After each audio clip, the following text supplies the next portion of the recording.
bud tender resume template for your career in a dispensary. If you're looking into new opportunities to work in the greenest industry around, becoming a bud tender is one of the best ways to get started. That being said, just like any other job, you need to show your future employers that you know what you're doing, or that you know enough that training will take less than a day. The best way to prove this is with a concise resume that gives your interviewer all of the information he or she needs to make a decision about your employability. This isn't hard to show, especially if you've been a patient for more than a few years.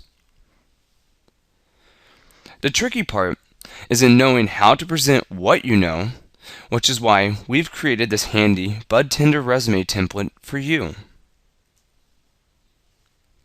Follow it, and that bud tender job will be yours. Objective. This is a section where you want to quickly clarify what you're after. Use something short and sweet like seeking part-time or full-time position as a bud tender with a respectable dispensary that offers daily challenges and opportunities for professional growth.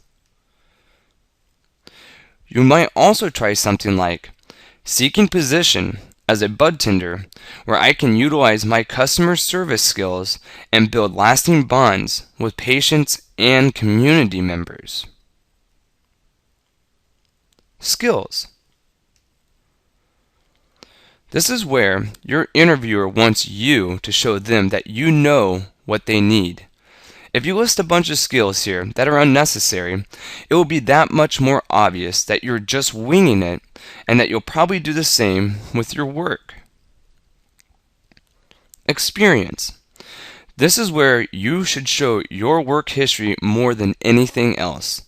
This section will likely be skimmed over unless you have direct experiences as a bud tender somewhere in your employment history, in which case your interview is likely to be a shoo-in anyways.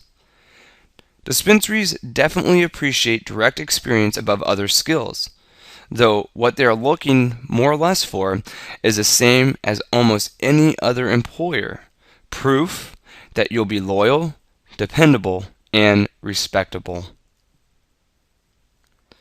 Community contributions. In this section, you want to highlight any community service you've contributed to. This can include volunteering with festivals, activist groups, political groups, or just about any work that you've done for free in the name of helping your community, local or otherwise. Education. This is another section that will likely get skimmed over, mostly only because there is a larger demand for bud tenders than there are schools to train those bud tenders. Employers recognize this, so they mostly just look to see that you've completed an average amount of education and that you are interested and able to continue learning.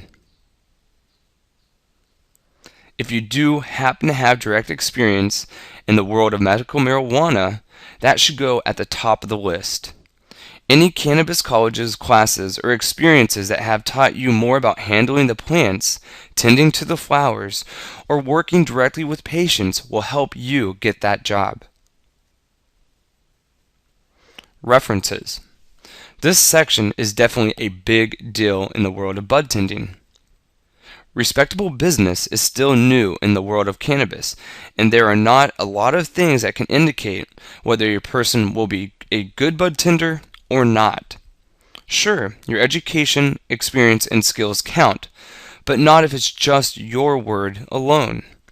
So in this section, make sure you list at least 3 people who you know are involved in the green industry and who will vouch for your dependability, loyalty, and your hardcore work ethics. After you write your resume out, you may want to consider also writing a cover letter to go with your resume, as it adds a more professional vibe to your persona and will likely be read when they're interviewing bud tenders for the job opening. Let us know what you think.